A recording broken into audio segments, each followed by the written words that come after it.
Welcome back to this journey of worth. I do hope that as we've journeyed through this process in these 14 episodes, that you have found within them something that piques your interest, that gives you a sense of increased understanding of a very, very important issue. I certainly hope that you found something valuable in these videos. The key to my understanding for the journey of worth happened when I began to realize how intricately connected the idea of love and worth are.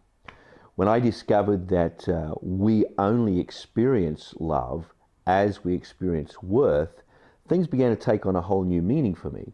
God is a God of love, and therefore He is a God of worth. He communicates our worth to Him.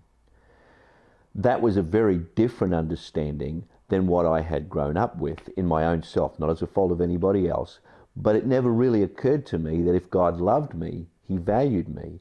And when I began to put those ideas together and started looking at the extent to which God does value us and the extent to which God is called love, I began to realize that the two go together and can't be separated.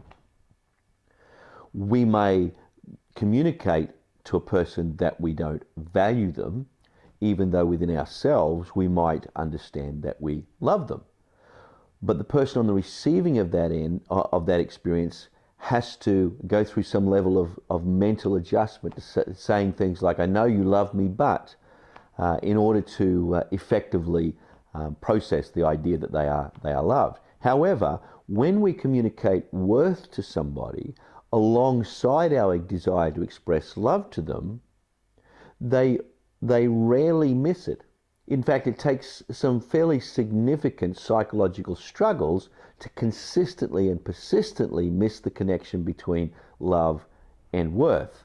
It may not be immediate, but as we continually value somebody and continually communicate love to them, people will begin to say, I know you love me because I've experienced value. So those ideas began to come together at the same time that I began to recognize my own personal struggle with this idea of shame. It was as I recognized that shame is fundamentally an identity experience, that I realized how closely connected the experience of shame is with contradicting the experience of worth and therefore love. Shame is about who I am. Now, shame is an emotion.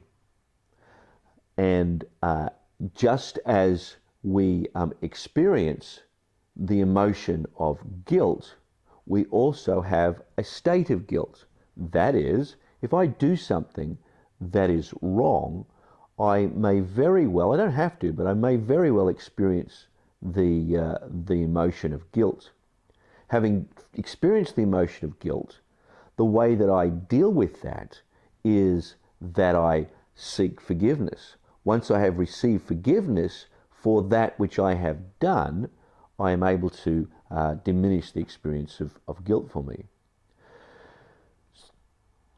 However, not only is guilt an emotion, but theologically, we stand guilty before God. As a race, we are guilty before God. Our broken relationship with God is a result of the sin of Adam and Eve, and the human race stands before God guilty, and we need forgiveness as a people.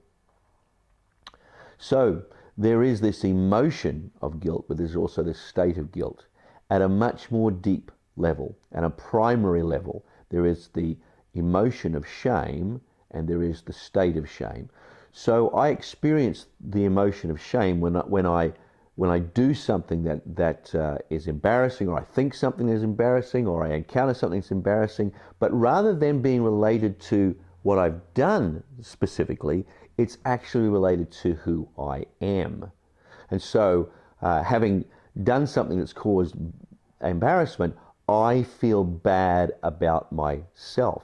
It doesn't have to be wrong. It just has to be inadequate. And as soon as that happens, it connects with that experience of inadequacy, that I am inadequate.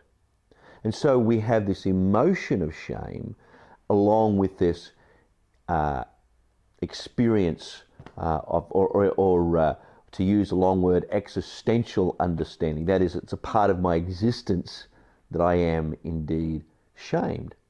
And over a period of time, I have begun to realize that that shamed existence is in fact the awareness of ourselves in the context of a broken relationship with God.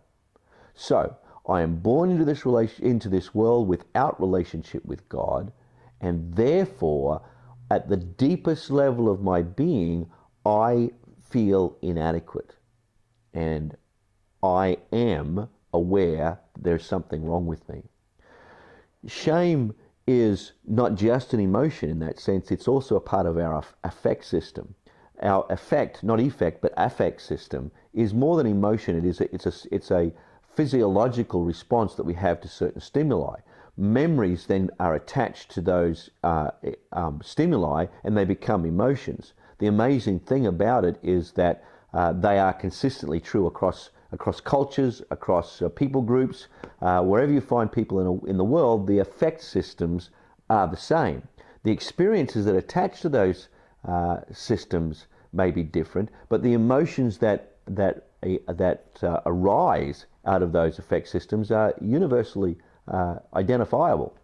And so we are hardwired for the experience of shame. Something deep within us tells us that we are not worth anything. And that is identifiable within very, very small children, babies, the responses that are happening there. And so it's about who we are.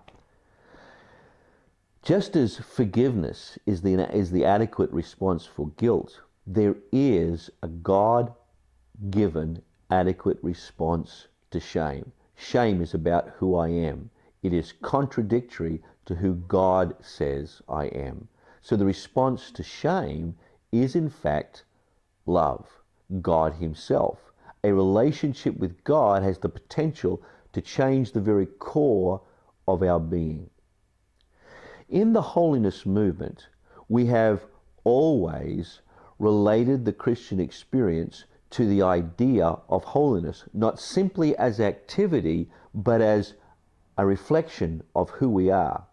We believe that God can transform us at the core of our being, so that the core of our being is identified with love. We come to a place in our life where we surrender all that we have, all that we are, all that we ever hope to be to His love, and trust Him with ourselves. As we come into that place, it is not uncommon for us to experience incredible joy. Well, here's the logical conclusions.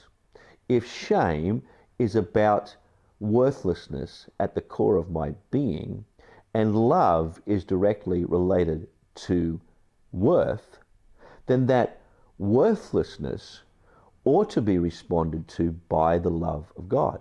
And if the experience of entire sanctification has anything to offer, then perhaps at its most fundamental level, the transformation of the core of our being to a in the context of relationship with God, to a presence of perfect love, it does make sense that responds to our core sense of who we are. Well, and yet people that have experienced entire sanctification still struggle with shame. How is that possible? Well, the truth is that our shamed being impacts the way we think at the very earliest of age. And so the transformation of our hearts requires a lifetime of living out that love in order to shift and adjust and change the way we think. But that's consistent with what Romans 12 tells us in terms of the renewing of our mind. And it is identifiable that as Christians grow in grace and maturity as a result of the infilling presence of His love, there is a confidence and an awareness and a joy that goes along with that process is that reflects the heart of love. And so it makes total sense that the infilling presence of God's Spirit in our life, pouring out love in our hearts, actually changes our understanding of who we are. And I would say, at the most foundational level, the experience with God of entire sanctification actually gives us the capacity to shift the core of our being from one of shame to one of love that empowers us to live the rest of our lives transforming our mind in love. The evidence of that is for so many people when they are entirely sanctified is the experience of joy. Joy is directly related to love, and love is worth. The joy that comes in our lives is the recognition of the wonder of our worth before God. And so across the most recent years, there has been a tendency within the holiness movement to downplay the significance of our historical perspective on entire sanctification. But I would suggest to you that a rediscovery of the reality of the experiential encounter with God that transforms our heart is absolutely essential for us as the church. And an expression of the joy that goes along with that defines or helps to define the most fundamental purpose for our existence as a church. And that is to create communities of grace. Communities of grace are shame-free communities. As we love each other and value each other and embrace people whose lives have been significantly impacted by shame, we do so by creating an environment of grace that is shame-free. And so the power of the gospel then has the capacity to work through the mission of the church to live out grace-filled communities in drawing people more deeply into a relationship with God where they themselves can discover, first of all, forgiveness of sins, but secondly, transformation at the core of their being as their hearts are filled with perfect love and they discover the beauty and wonder of this journey of worth. I think that's something worth giving my life to. I would invite you to do the same. Thanks for being a part of this series.